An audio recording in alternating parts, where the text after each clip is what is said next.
Episode 7 ஸ்டார்டிங்ல பிகேக்கு பிறந்த நாளா இருக்கிறதுனால அவங்க லவரை மீட் பண்ணலாம் சொல்லி கூப்பிட்டு இருப்பாங்க. இவரை மீட் பண்றதுக்காக போறாரு. பிகே வேற ஸ்கூல் போனதுக்கு அப்புறம் இவங்க ரெண்டு பேருக்குள்ளயும் பிரேக்கப் ஆயிருக்கும். இவங்க ரெண்டு பேரும் மறுபடியும் மீட் பண்ணதுமே பழைய ஞாபகம் எல்லாமே அவங்களுக்குள்ள வருது. இவனுக்காக அந்த பொண்ணு கேக் வாங்கி விட்டுறாங்க. ரெண்டு பேரும் கிஸ் பண்றாங்க. இவனோட முகத்துல கேக்கும் பூசிடுறாங்க.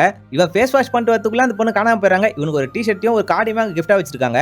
நம்ம ரெண்டு பேருக்குள்ள இத்தனை வருஷம் இந்த ஸ்வீட்டான மெமரிஸ் மட்டுமே போதும், லவ்லாம் எதுவும் தேவையில்லைன்னு சொல்லிட்டு பிரேக்கப் பண்ணிட்டு போயிருப்பாங்க. நந்தான்ற பையன் ஃப்ரெண்டு வீட்டுக்கு சாப்பிடுறதுக்காக வந்திருப்பான். ஃப்ரெண்டோட அப்பா நீ இத்தனை வருஷம் ஏன்பா ஸ்கூலுக்கு வரலன்னு சொல்லி ஒரு கேள்வி மேல கேள்வி கேட்டுக்கிட்டே இருக்காரு. இந்த பையன் ஸ்டார்டிங்ல போய் சொல்லி ஏமாத்தலான்னு பாப்பான். ஆனா ஜோயினல் ஜெயில தான் இத்தனை வருஷமா நான் இருந்தேன்ற உண்மையை சொல்லிடுவான். இந்த பையன் வீட்டுல பிரச்சனை பண்ணானா ஸ்கூல்ல பிரச்சனை பண்ணானா டீடைலா சொல்ல. ஆனா இந்த பையனை வீட்லயும் சேர்த்துக்க மாட்டாங்க. இந்த பையனே விபி மேடம் வீட்ல தான் வச்சிருப்பாங்க. நீ உண்மையை சொன்னதெல்லாம் எனக்கு ரொம்ப உன்னை பிடிச்சிருக்குப்பா, நானும் உனக்கு ஒரு அப்பா மாதிரி தான்ப்பா சொல்லி இவரும் கொஞ்சம் ஆறுதலா பேசுறாரு. பிகேக்கு பிரேக்கப் ஆனதுக்கு அப்புறம் இவனுக்கு பாஸ்கெட் பால் மேல இருக்க ஆர்வம் அதிகமாகுது. இவன் பழைய ஸ்கூல்ல நேஷனல் லெவல் கேம் ஆடும்போது யாருக்குமே பாஸ் பண்ணாம கடைசி பாயிண்ட் எடுத்து வின் பண்ண சொல்லி ட்ரை பண்ணிருப்பான். ஆனா அந்த பாயிண்ட் மிஸ் பண்ணதுனால இவனை எல்லாருமே ஒரு ஜோக்கர் மாதிரி பார்க்க ஆரம்பிச்சிட்டாங்க.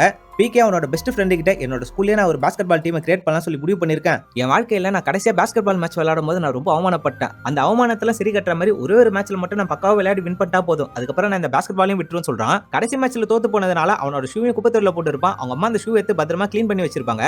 இவனோட பழைய ஷூ அவன் மறுபடியும் போட்டதுமே இவனுக்குள்ள ஒரு எமோஷனலான ஃபீலிங்கும் வருது. இவன் பால் எடுத்துட்டு மறுபடியும் ஸ்கூலுக்கும் கிளம்புறான். இவங்க அப்பா இவனை பஸ் ஸ்டாண்டு கூட்டு போகும்போது எனக்கு ப்ரமோஷன் ஓகே ஆச்சுப்பா, நம்ம எப்படி இருந்தாலும் பெங்களூர் தான் போற மாதிரி இருக்கும், அங்க இருக்க ஒரு பெஸ்டான ஒரு பாஸ்கெட் பால் விளையாடுற ஸ்கூல்ல நான் உன்னை சேர்த்து விடுறேன்னு சொல்றாரு. அப்பா இந்த ஸ்கூல்லே நான் தாக்கு பிடிச்சிட்டேன், இதுக்கப்புறம் நான் வேற எந்த ஸ்கூல்ல இருந்தாலும் சர்வே பண்றேன், இந்த ஸ்கூலுக்கு அப்புறம் நான் எங்கேயுமே பாஸ்கெட் பால் விளையாட மாட்டேன்னு சொல்றான். அப்படின்னு எபிசோடையும் முடியறாங்க.